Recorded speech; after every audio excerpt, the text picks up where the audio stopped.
आज मैं आपको बहुत छोटी छोटी चीज़ें बताने वाली हूँ, लेकिन ये छोटी छोटी दिखने वाली जो बातें हैं, चीज़ें हैं, ये अपने आप में एक इम्पोर्टेंट रोल प्ले करती हैं। मेहनत सभी करते हैं, कुछ स्टूडेंट्स पास होते हैं और कुछ को फेलर का सामना करना पड़ता है। अगर आप भी चाहते हैं कि आरएसएसबी एलडीसी एग्ज़ाम में आपको फेलर का सामना नहीं करना पड़े, तो ये वीडियो आपको एंड तक देखनी है।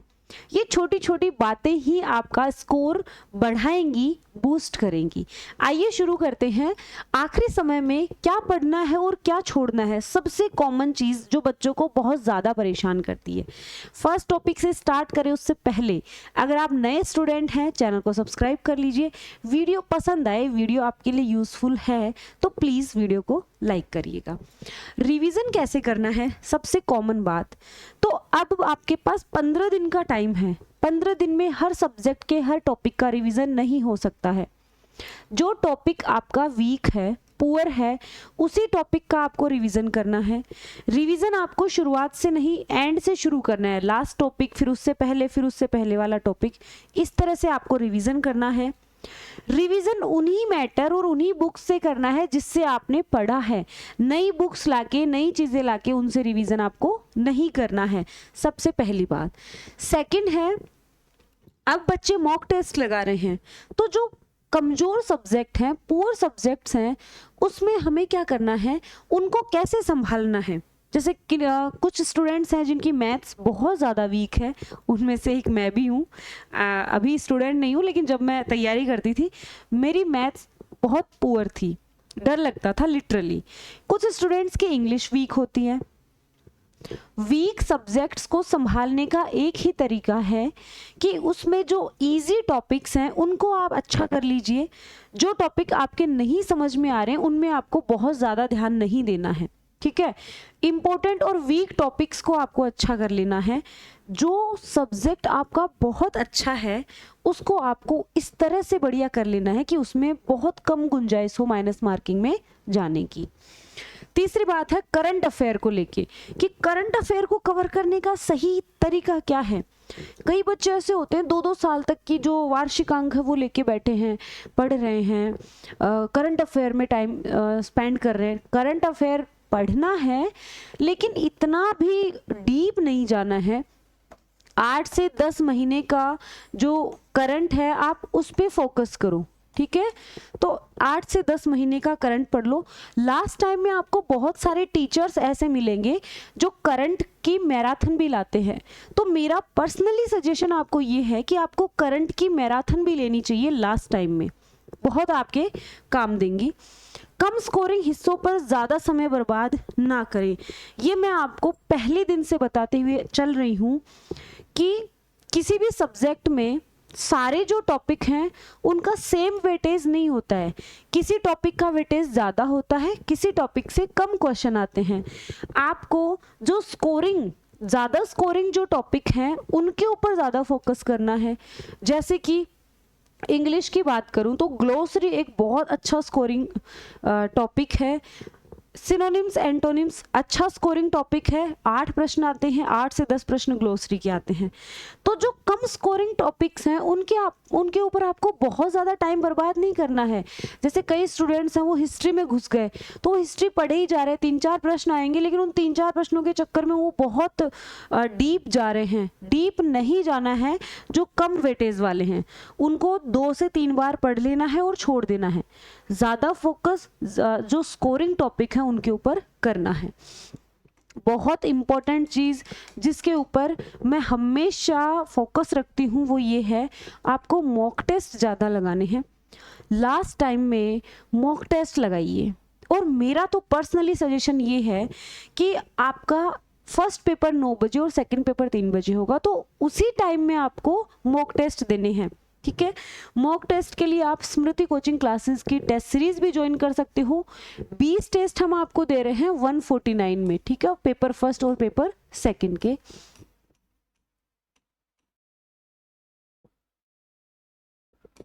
ये हमारे हेल्पलाइन नंबर हैं, आप इन पर कॉल, मैसेज या व्हाट्सएप करके इस टेस्ट सीरीज के बारे में पता कर सकते हैं। तो ज़्यादा से ज़्यादा मॉक टेस्ट देना है। ऑनलाइन दे सकते हैं, ऑफलाइन दे सकते हैं, जिस टीचर के आपको समझ आ रहे हैं, जहां आपको ट्रस्ट है वहां आपको देना है मॉक टेस्ट। अब बात करते हैं निगेटिव ख्यालों से कैसे बचें। 80% स्टूडेंट्स का ये कॉमन क्वेश्चन है कि बहुत ज़्यादा निगेटिव थॉट्स आ रहे हैं। अच्छा, निगेटिव थॉट्स में भी पहला थॉट ये है कि आखिरी टाइम में ऐसा लगता है कि कुछ पढ़ा ही नहीं है, कुछ याद ही नहीं है। हर स्टूडेंट के साथ ऐसा होता है, आप अकेले नहीं हो जिसके दिमाग में ये थॉट आ रहे हैं। हर स्टूडेंट यही सोचता है, क्यों? क्योंकि आपका जो माइंड है उसमें इतने फैक्ट डल चुके हैं, वो ओवरलोड हो चुका है। ठीक है, हर स्टूडेंट का ये सोचना है, पढ़ा हुआ भूलते जा रहे हो। इस आम डर से कैसे निपटना है?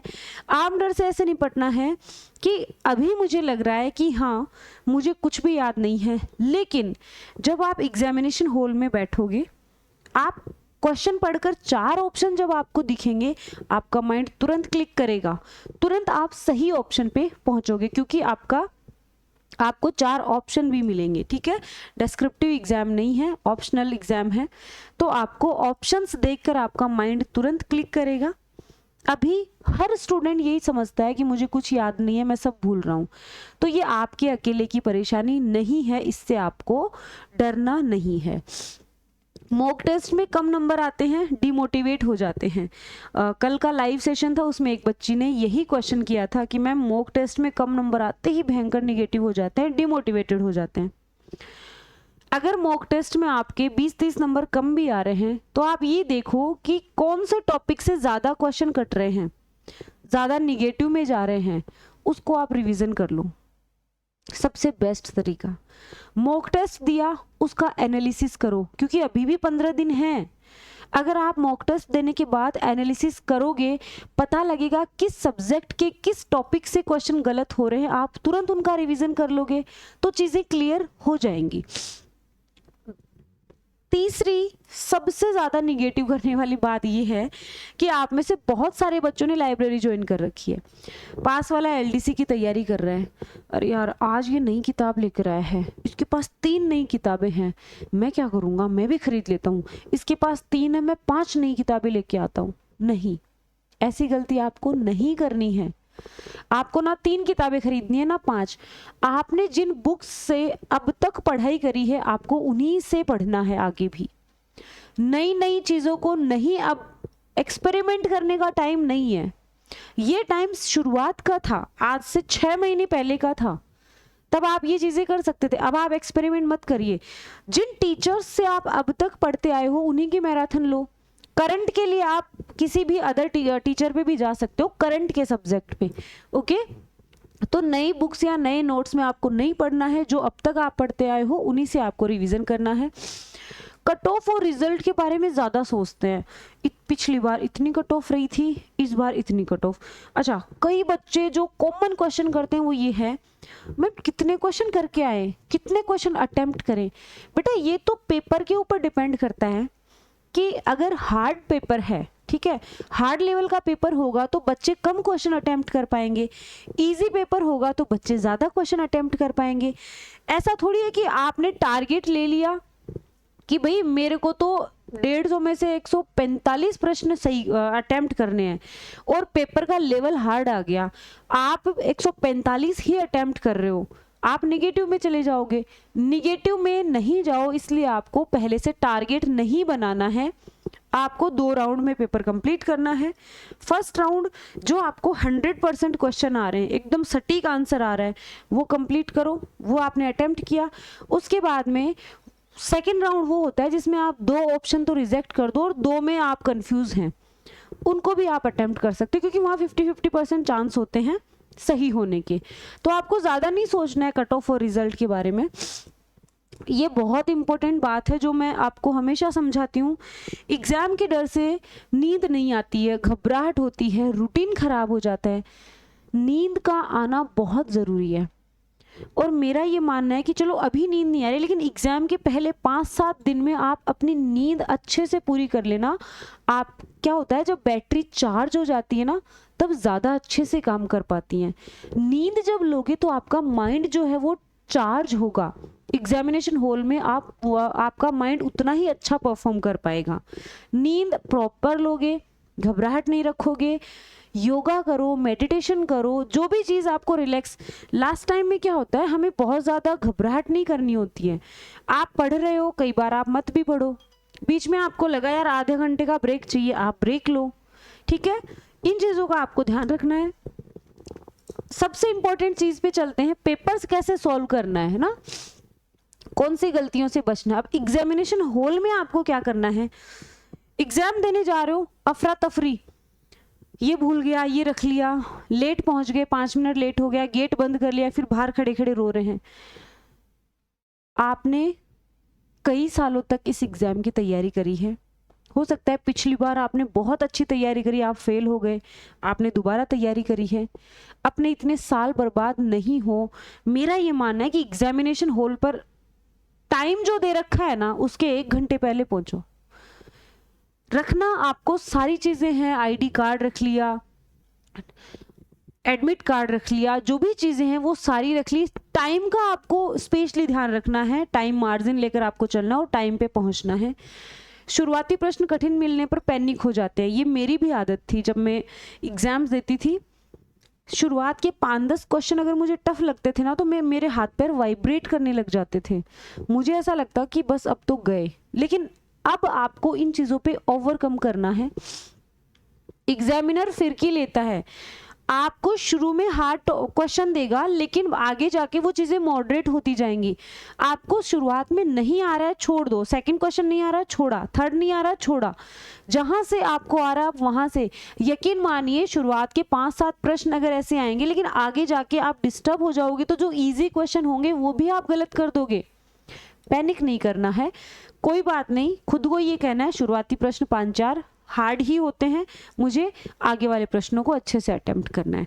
आगे है आसान सवालों में होने वाली सिली मिस्टेक को कैसे रोकना है। कई बार पूछते हैं कौन सा सही है, कौन सा सही नहीं है, करेक्ट है, इनकरेक्ट है, सुसंगत है, असंगत है। ये सिली मिस्टेक्स करते हैं हम स्पीडली पढ़ने के चक्कर में फटाफट सही पूछा है हम गलत पे टिक कर देते हैं। आपको इन चीज़ों से बचना है। हर सब्जेक्ट में एक क्वेश्चन को 2 बार पढ़ो, हर क्वेश्चन को 2 बार पढ़ना है कि पूछ क्या रहा है, कहीं मैं गलती तो नहीं कर रहा हूँ। 2 बार आपको पढ़ना है, सिली मिस्टेक नहीं करना है। लंबे प्रश्नों को हल करने का सही अप्रोच क्या होती है। आजकल क्या होता है, मैच करने वाले क्वेश्चंस ज़्यादा पूछ रहे हैं। फर्स्ट ग्रेड का पेपर उठा के देखना, मैच करने वाले जो लेंथी प्रश्न हैं वो ज़्यादा पूछे जा रहे हैं। उसमें क्या होता है, अगर एक सिंगल भी मैच हो जाता है ना, A से 3 मैच हो गया, तो आपके पास ऑप्शन होते हैं।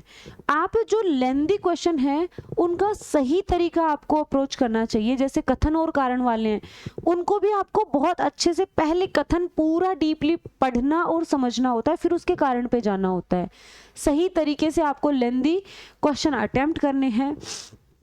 OMR शीट भरने का सबसे सही तरीका ये है, आपको फर्स्ट राउंड आपने किया, आपको जो क्वेश्चन एकदम सही आ रहे थे वो आपने सारे अटेम्प्ट कर लिए, फिर आपको OMR शीट भरना है। OMR शीट आपको इस तरह से नहीं भरना है, ऐसे प्रॉपर भरना है, ठीक है। उसके बाद आपको सेकंड राउंड अटेम्प्ट करना है। सेकंड राउंड में 2 क्वेश्चन जो गलत होते हैं उनको रिजेक्ट करके 2 में आपको सेलेक्ट कर लेना है। सेकंड राउंड क्लियर हुआ, आपको OMR शीट फिल कर लेनी है। लास्ट में आपको E ऑप्शन फिल करना है। जो क्वेश्चन आपने अटेम्प्ट नहीं किए हैं वो E ऑप्शन आप भर लीजिए। कई बच्चे क्या होते हैं, लास्ट के 15 मिनट सोचते हैं कि लास्ट के 15 मिनट में रखूंगा OMR शीट के लिए। उसके बाद क्या होता है, हड़बड़ाहट में OMR शीट फिल करते हैं, टाइम सोचना अरे 5 ही मिनट रह गई, 4 ही मिनट रह गई, और 25th वाले में 26th का ऑप्शन भर रहे हैं। इस तरह से उनकी बहुत सिली मिस्टेक्स हो जाती हैं। OMR शीट आपको इसी तरीके से भरनी है। तो ये हमने सारी चीज़ों पे डिस्कस किया है। तैयारी सभी करते हैं, लेकिन जो स्मार्ट स्टडी करेगा, जो छोटी छोटी चीज़ों पे ध्यान देगा, उसका सिलेक्शन पक्का होता है। डीमोटिवेट नहीं होना है।